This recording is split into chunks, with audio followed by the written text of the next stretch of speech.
ये लोग वही दौड़ लाना चाहते हैं, गुलाम बना करके रखना चाहते हैं पिछड़ों को, अति पिछड़ों को, दलितों को, आदिवासियों को। लेकिन महागठबंधन के रहते हम लोग ये हरगिज नहीं होने। हम तो अपने चाचा को बोलना चाहते हैं, नीतीश जी को, आज वो मुख्यमंत्री है तो वो लालू जी के संघर्षों की वजह से ही बिहार। लालू जी नहीं झुके तो लालू जी का लइकवा आ जाएगा। दूर दराज से आए हुए सभी हमारे बुजुर्ग अभिभावक को यहीं से तेजस्वी पैर छू के प्रणाम करता है, माताएं बहनों को यहीं से प्रणाम करता है और अपने नौजवान युवा साथी को यहीं से गले लगाता है। देखिए, ये जो मंच है और जो आयोजनकर्ता इनके हैं, असली मोटिव है संविधान के बारे में, सामाजिक न्याय के बारे में चर्चा हो रही है।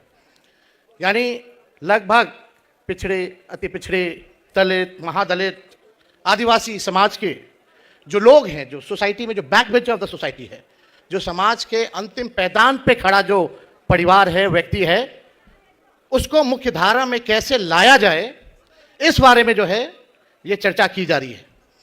और हम सब लोगों के जो पुरखे रहे हैं, बीपी मंडल जी हों, कर्पूरी ठाकुर जी हों, बाबू जगदेव जी हों, लोहिया जी हों। लोहिया जी तो कहते रहते थे, छोट का राज, वोट का राज मतलब छोट का राज, है कि नहीं। आज मोदी जी क्या कर रहे हैं, मोदी जी क्या कर रहे हैं और इलेक्शन कमीशन क्या कर रहा है, कैसे छीनना चाह रहा है, वोट की चोरी करके। यानी आपके अधिकार को ही नहीं बल्कि आपके अस्तित्व को ही मिटाना चाहते हैं ये लोग। ये लोग वही दौड़ लाना चाहते हैं, गुलाम बना करके रखना चाहते हैं पिछड़ों को, अति पिछड़ों को, दलितों को, आदिवासियों को। लेकिन महागठबंधन के रहते हम लोग ये हरगिज नहीं होने देंगे। और आप सब लोग जानते हैं कि जगदेव बाबू क्या कहते थे, उनका नारा था, पहली पीढ़ी गोली खाएगी, दूसरी पीढ़ी जेल जाएगी और तीसरी पीढ़ी राज करेगी। आज हम धन्यवाद देना चाहते हैं आप सब लोगों को कि आप लोगों ने हमेशा हम लोगों के साथ खड़े रह करके प्यार, आशीर्वाद, समर्थन दिया। और मुझे गर्व है कि हम लालू जी के पुत्र हैं। 90 में जिस हालात में लालू जी को बिहार मिला था, जो भेदभाव था, छुआछूत था, आज किसी माई के लाल में दम नहीं कि उंगली दिखा करके भी बात कर सके। लालू जी ने क्या किया, किसी के खिलाफ नहीं। लालू जी ने बस वही किया कि तावा पे एक तरफ रोटी सदियों से जल रहा था, लालू जी ने उसको पलट दिया। और इसके लिए लालू जी को क्या क्या नहीं सहना पड़ा, कि मुकदमे हुए, जेल जाना पड़ा। आदरणीय स्वर्गीय शरद यादव जी, लालू जी ने बीपी मंडल लागू करवाया, बीपी सिंह जी थे प्रधानमंत्री, उन्होंने लागू किया, आज इस दुनिया में नहीं है। लेकिन उस समय बीपी मंडल कमीशन जो है, उसकी सिफारिशें जो है लागू की गई, तो भाजपा वाला लोग कमंडल ले आया। जब भाजपा वाला कमंडल लाया तो लालू जी भी अडवाणी जी को सही जगह जेल में, बिहार में रखवाएं। तो आप लोग जान रहे, लालू जी गाली खाएं, जेल गए, लोगों ने दुष्प्रचार किया। लेकिन आज भाजपा की भी मजबूरी है कि कुछ ना कुछ भी हो जाए, लेकिन पिछड़ा ही मुख्यमंत्री बनाना पड़ रहा है, ये लालू जी की देन है। तो हम तो अपने चाचा को बोलना चाहते हैं, नीतीश जी को, आज वो मुख्यमंत्री है तो वो लालू जी के संघर्षों की वजह से ही बिहार के मुख्यमंत्री हैं। तो आप सब लोग यहाँ आए हैं, ज़्यादा कुछ हमको कहना नहीं है, लेकिन एक बात हम ज़रूर कहेंगे, लालू जी और हमारी पार्टी राष्ट्रीय जनता दल आज तक भाजपा के सामने नहीं झुकी है। चाहे कितने भी जुल्म ढाए गए हों, कितना भी सताया गया हो। हमारे 11 लोग हैं हमारे परिवार में, 11 से बढ़ के जो नए रिश्तेदार भी बने, जो मेरे बहन के इन लॉज भी थे, सास ससुर भी थे, उन पे भी मुकदमा कराया गया। और जब मेरा मूछ नहीं आया था तब बोला गया कि हम टेंडर घोटाला करते थे रेलवे में बैठ करके। हमारी भ्रूण हत्या कराने की कोशिश की गई थी जब हम राजनीति में आए थे तो। लेकिन ये लोग भूल गए कि लालू जी का खून है मेरे अंदर। जब लालू जी नहीं झुके तो लालू जी का लइकवा आ जाएगा। अरे लड़ने वाले आज वही भाजपा के लोग कर्पूरी जी को गालियां देते थे। ये सामाजिक न्याय की ताकत है कि कर्पूरी जी को भी उन्हीं के हाथों भारत रत्न देना पड़ रहा है। ये है सामाजिक न्याय, बहुजनों की शक्ति। इसलिए भैया लोग एक होइए, नहीं तो आपका अस्तित्व मिटा देगा। अधिकार तो छीन ही रहा। जब संविधान नहीं रहेगा तो आप लोग, हम लोगों को कोई पूछने वाला है क्या? पूछेगा। वोट का अधिकार छीना, फिर राशन छीनेगा, फिर पेंशन छीनेगा, फिर जो संपत्ति पे हो वो छीनेगा। क्या क्या सताया जाएगा। लोकतंत्र को समाप्त करके राजतंत्र आ जाएगा। आपको क्या चाहिए, राजतंत्र चाहिए कि लोकतंत्र चाहिए? बताइए। लोकतंत्र चाहिए ना, तो इन बेईमानों को हटाना होगा। ये साजिश हो रही है, आपके वोटों को चुराया जा रहा है। और हम लोगों ने 65% जो है आरक्षण जो है बढ़ाया था, और कर्पूरी जी ने सबसे पहले आरक्षण को लागू किया था। उसके बाद लालू जी ने उस आरक्षण को बढ़ाया, फिर राबड़ी देवी जी की सरकार ने अति पिछड़ों का आरक्षण बढ़ाया। उसके बाद से अति पिछड़ों का आरक्षण 17 महीने में, जब हमारी महागठबंधन की सरकार थी, 75% किया गया, 65% और 10% ईडब्ल्यूएस और बाकी पिछड़े, अति पिछड़े, दलित, आदिवासी लोगों का बढ़ाया गया। अगर सरकार बनाइएगा तो मंडल कमीशन की जो सिफारिशें हैं 4-5% लागू हुई है, उसको हम लोग सुनिश्चित करेंगे कि सारी सिफारिशों को हम लोग जो है लागू करने का काम करें। और यही नहीं, आरक्षण भी 85% हम लोग बढ़ा देंगे। आज जितनी नौकरियां तेजस्वी ने जो दिलाई, 5 लाख प्रक्रियाधीन नौकरियां जो मिल रहा है, आपको हम ये कहना चाहते हैं कि उसमें नौकरी में आरक्षण अभी लागू नहीं हो पा रहा, क्योंकि हमारी मांग थी शेड्यूल 9 में अनुसूची 9 में आरक्षण को डाला जाए, ताकि हम लोग का संविधान आरक्षण जो है सुरक्षित रहे, तमिलनाडु के तर्ज पर। लेकिन भाजपा के लोगों ने नहीं किया। और हमारे चाचा देखिए क्या हालत हो गई है, किस स्थिति में आ गए हैं। इतना बार पलटी मारे कि चकड़िया गया है उनका दिमाग। अब हमको बोलने में ठीक नहीं लगता, अब उम्र भी हो गई है उनकी। हमारी पूरी संवेदना है, हमारा पूरा उनके ऊपर रेस्पेक्ट है, लेकिन चाचा तो फंस गए, हाईजैक हो गए हैं। एक हाथ मोदी जी के हाथ में डोर है, एक डोर दूसरा हाथ वाला अमित शाह के हाथ में है। जैसे जैसे करा रहा है वैसे वैसे चाचा करा रहे हैं। अरे नीतीश जी को कभी देखा था कि मोदी जी का पैर जा करके छू रहे हैं? नीतीश कुमार वो वाले नीतीश जी नहीं रहे जो थाली खींच लिया था। अब तो जैसा जैसा डोर है भैया दिल्ली से रिमोट से चल रहे हैं। अब उनका देख लीजिएगा, अंतिम चुनाव होगा और उनको बिहार का मुख्यमंत्री कोई नहीं बनाने जा रहा। बेचारे फंस गए। लेकिन अब बिहार बदलाव करेगा। 20 साल पुराना खटारा सरकार लोगों ने देख लिया। अब तेज रफ्तार से, तेजी से बिहार को आगे ले जाना है, और सामाजिक न्याय के साथ आर्थिक न्याय हम लोगों को करने का काम करना है। 94 लाख बिहार में परिवार है जिसका आय 6,000 से कम है। उन परिवारों के लिए हम लोग 2 लाख वाला जो है योजना लाएंगे। हर एक परिवार को 2 लाख रुपया हम लोग दिलाने का काम करेंगे, ताकि गरीबी से उभर सके, एक मौका जो है उन लोगों को जो है मिल सके। तो हम ज्यादा कुछ नहीं करेंगे। लेकिन भाजपा वाला लोग, जिसको सामाजिक न्याय का कौखा गौगा नहीं पता है, कुछ लोग वही हम लोगों को पढ़ा रहे कि सामाजिक न्याय क्या होता है। हम लोगों को पढ़ाने की जरूरत है सामाजिक न्याय। कितना लोग अपना झेलता है। तो आप सब लोग यहाँ आए हैं और हम धन्यवाद देना चाहते हैं नेता प्रतिपक्ष लोकसभा के आदरणीय राहुल गांधी जी को, कि इस मुद्दे को लगातार जो है लड़ाई लड़ने का काम कर रहे हैं।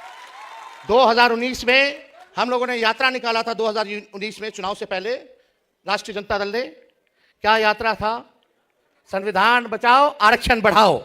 आज जरूरत उसी की है और हम सब लोग मिलकर के इस लड़ाई को लड़ेंगे और लोगों के साथ न्याय करेंगे। मोतिहारी की जनता जिंदाबाद। जय हिंद, जय बिहार।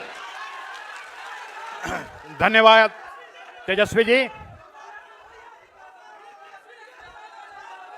वोट चोर, वोट चोर, वोट चोर। और अब मैं उस न्याय योद्धा को बुलाना चाहता हूं जिसका आप पिछले 6 घंटे से लगातार बेसब्री से इंतजार कर रहे हैं, जो देश के कोने कोने में दलितों, पिछड़ों, आदिवासी, अति पिछड़ों की लड़ाई लड़ता है। और एक शायर ने कहा है कि लब पे आती है दुआ बन के तमन्ना मेरी, जिंदगी शम्मा की सूरत हो खुदाया मेरी, हो मेरा काम गरीबों की हिमायत करना, दर्दमंदों से, ज़ईफों से मोहब्बत करना। न्याय योद्धा राहुल गांधी जी। स्टेज पर इंडिया अलायंस के सारे नेता,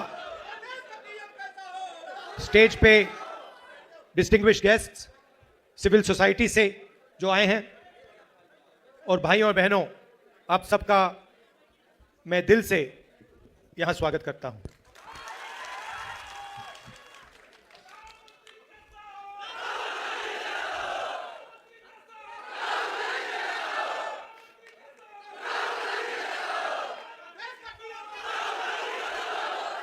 कुछ दिन पहले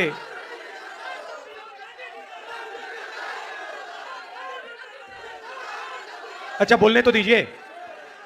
कुछ दिन पहले हमने बिहार में ये वोट अधिकार यात्रा शुरू की। ये काफी लंबी कहानी है,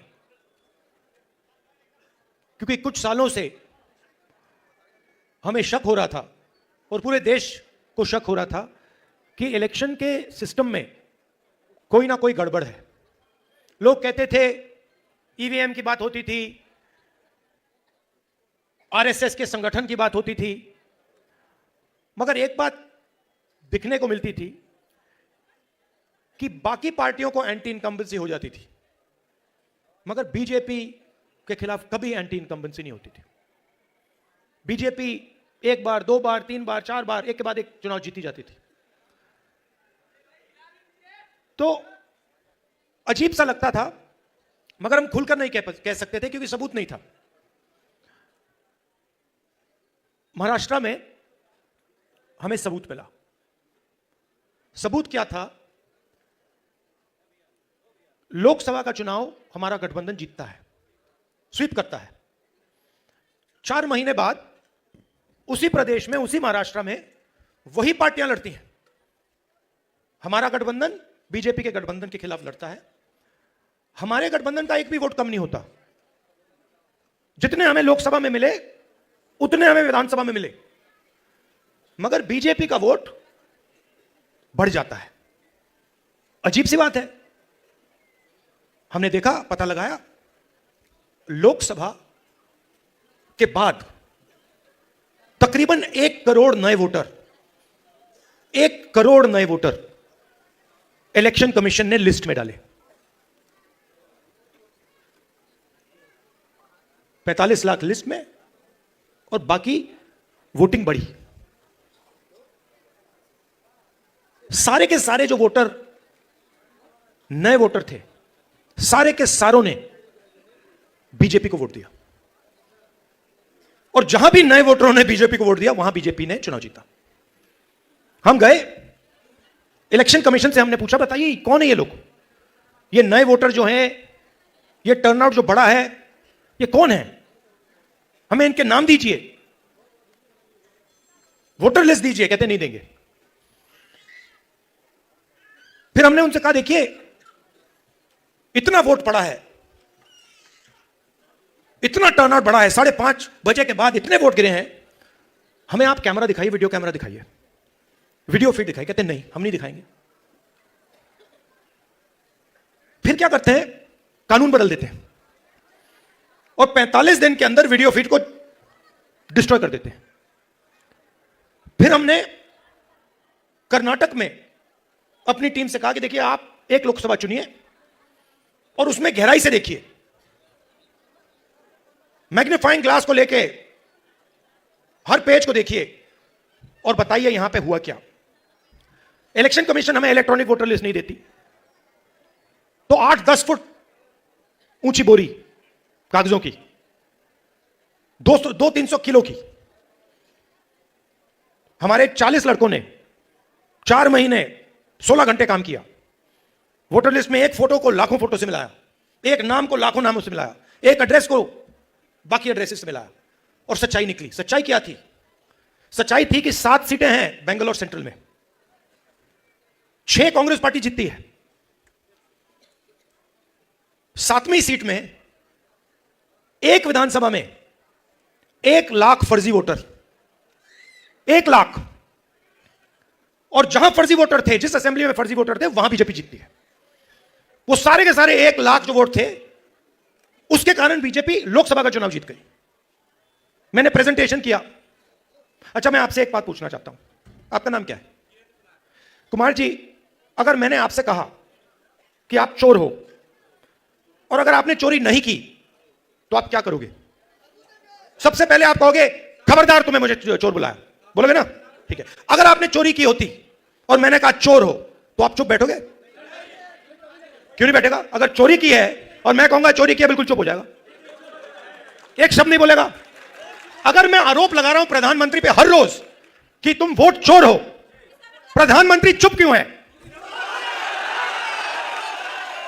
प्रधानमंत्री एक शब्द क्यों नहीं बोल रहा?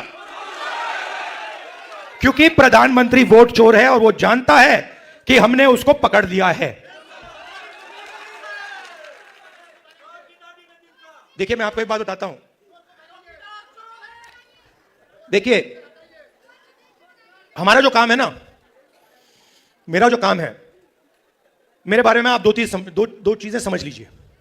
सबसे पहले, अगर मैंने किसी चीज के बारे में मन बना लिया तो फिर मन बना लिया। और दूसरी चीज, मैं सुपरफिशियल बात नहीं करता हूं, मैं गहराई से चीजों को समझकर काम करता हूं। अब आप एक बात समझिए और सुनिए। जब वोट चोरी होती है तो इस संविधान पर आक्रमण होता है। इस संविधान में लिखा है कि हिंदुस्तान के एक नागरिक को एक वोट मिलेगा, चाहे वो अंबानी हो, चाहे वो सबसे गरीब व्यक्ति हो, किसान हो, मजदूर हो, वोट एक मिलेगा। माधवापुरम में एक व्यक्ति का नाम 4-5 बार वोटर लिस्ट पे आता है। यह संविधान पर आक्रमण है और यह हम नहीं सहेंगे, यह हम नहीं होने देंगे। अब आप अच्छी तरह सुनिए, और जो मीडिया वाले मित्र हैं, इसको आप अच्छी तरह लिख लीजिए। मैं गहराई में जाता हूं। हमने जो काम माधवपुरा में किया है, उसको हम आने वाले समय में, माधवपुरा में नहीं रुकेगा वो, हम आपको दिखाएंगे, देश को दिखाएंगे।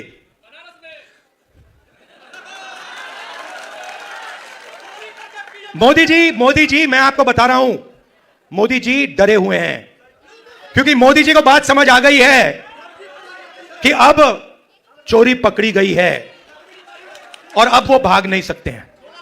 हम आपको दिखाएंगे कि सिर्फ माधवपुरा में चोरी नहीं हुई है, लोकसभा में चोरी हुई है, हरियाणा में चोरी हुई है, महाराष्ट्र में चोरी हुई है, मध्य प्रदेश में चोरी हुई है, और अब ये बिहार में चोरी करने की कोशिश कर रहे हैं। और बिहार की जनता ने इनको हिला के रख दिया है, हिला के रख दिया है। मैं 2-3 बीजेपी के, मैं सुनो, मैं भी बीजेपी के 2-3 एमपी को जानता हूं।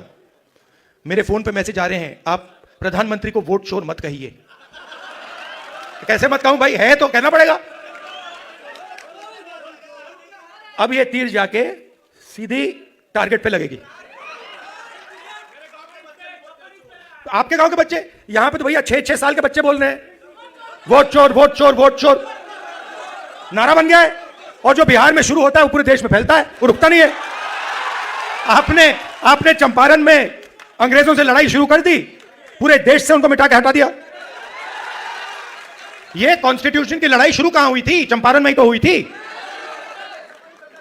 वहीं तो हुई थी। अब इसका लक्ष्य क्या है? ये वोट चोर और संविधान को मिटाना, खत्म क्यों करना चाहते हैं, मैं आपको बताता हूं। तेजस्वी जी ने बात की, देखिए, हमें बैलेंस चाहिए, बैलेंस चाहिए। मतलब इस देश में अगर एक व्यक्ति को एक वोट मिलता है तो भागीदारी सबको मिलनी चाहिए। और जब हम हिंदुस्तान की संस्थाओं को देखते हैं, और इस बात को पहले मैं इतनी गहराई से नहीं समझता था जितनी आज मैं समझता हूं, जब हम हिंदुस्तान के इंस्टीट्यूशंस को, संस्थाओं को देखते हैं, और कोई भी इंस्टीट्यूशन चुन लो, कॉर्पोरेट इंडिया देख लो, ब्यूरोक्रेसी देख लो, जुडिशरी देख लो, मीडिया देख लो, बॉलीवुड देख लो, जहां भी आप देखोगे वहां पर आपको दलित, अति पिछड़ा, पिछड़ा, आदिवासी और माइनॉरिटी वर्ग नहीं मिलेगा। आप लिस्ट निकालो, अंबानी अदानी की बात होती है हर कंस्ट्रक्शन प्रोजेक्ट में, हर इंडस्ट्री में, एयरपोर्ट, जमीन,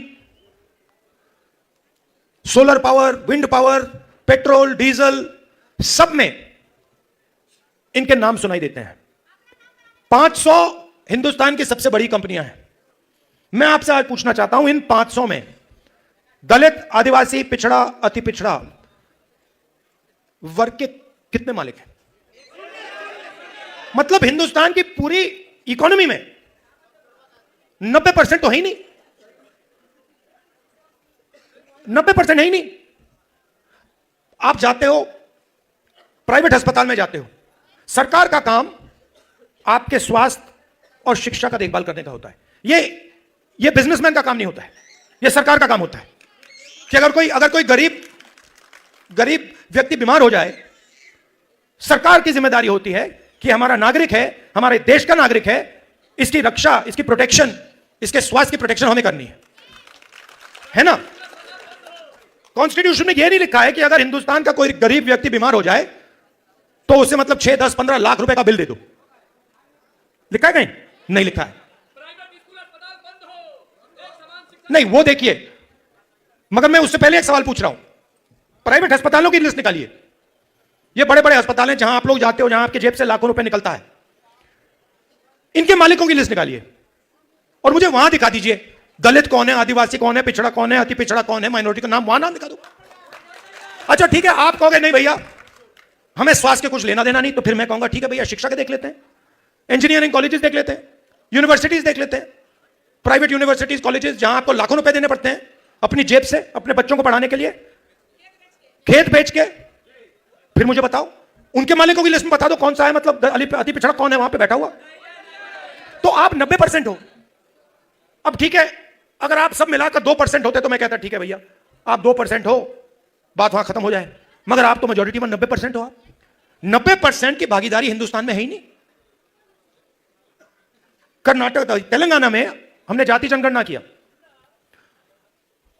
आप हैरान हो जाओगे।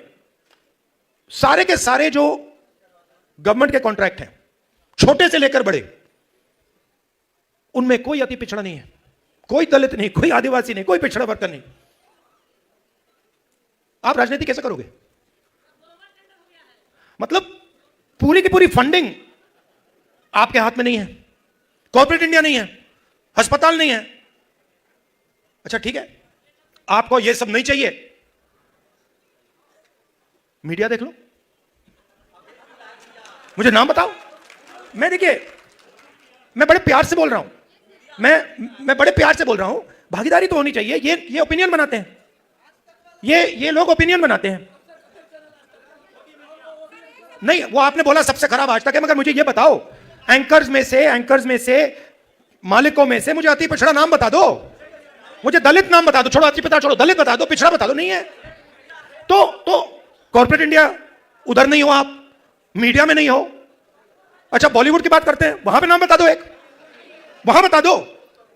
है ही नहीं, बहुत कम, क्या है ही नहीं। तो इसीलिए मेरी सोच है कि दो चीज से शुरुआत होगी। सबसे पहली चीज नेशनल लेवल पर जाति जनगणना, जिससे सबको पता लग जाएगा कि भैया हमारी इतनी भागीदारी है इस देश में। और तेलंगाना में हमने बहुत गहराई से किया है, सवाल पब्लिक से पूछ के हमने लिए हैं, दलित एसोसिएशन से हमने पूछकर उनसे कहा कि भैया आप बताओ हमें क्या पूछना चाहिए। ईबीसी एसोसिएशन से हमने पूछकर भैया आप बताओ हमें सवाल कौन से पूछने चाहिए। तो एक सेकंड, दूसरी बात, जो ये 50% की दीवार है रिजर्वेशन की, मैं आपको गारंटी करके कह रहा हूं, इसको तो हम चूरा चूरा करके फेंक देंगे खाते। और ये देखिए, ये पहले 2 कदम है।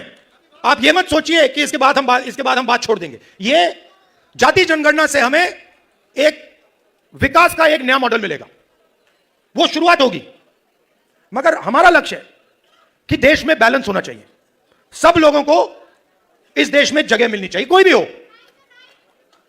अपर कास्ट हो, दलित हो, अति पिछड़ा हो, माइनॉरिटी हो, सबको जगह मिलनी चाहिए और सबकी इज्जत होनी चाहिए।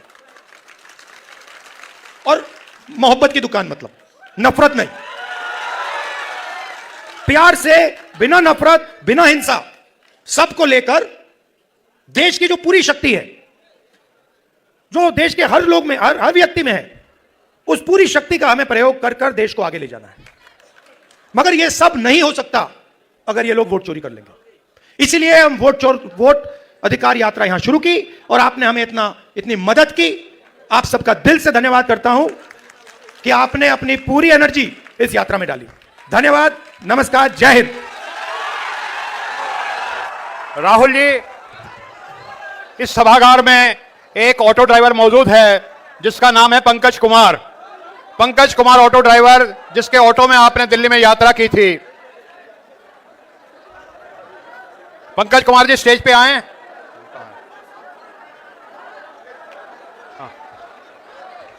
पंकज कुमार जी, जिनके ऑटो में राहुल जी ने दिल्ली में यात्रा की थी, वो माननीय राहुल जी का स्वागत कर रहे हैं। पिपरा कोठी गांव के रहने वाले हैं, अपने ओबीसी समाज से आते हैं।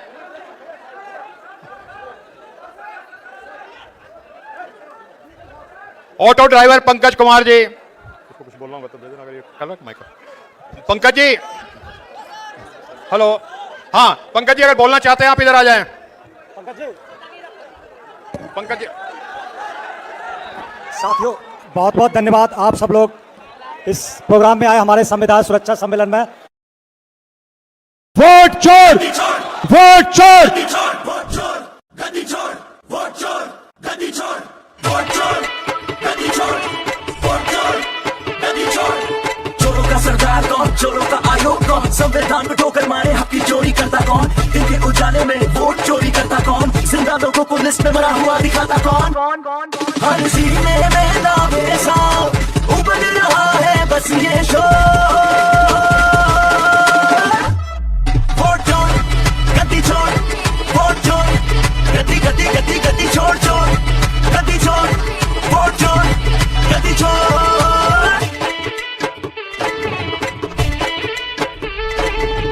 महंगाई का एक खंजर पीठ पे गोपा किसने, बेरोजगारी की बर्बादी देश में थोपी किसने, देश में नफरत के भी बोल तो कोई किसने, युवा का भविष्य आखिर यूं बर्बाद किया किसने। अरे वोट चोर के दिन हुए पूरे, अब ना चल पाएगा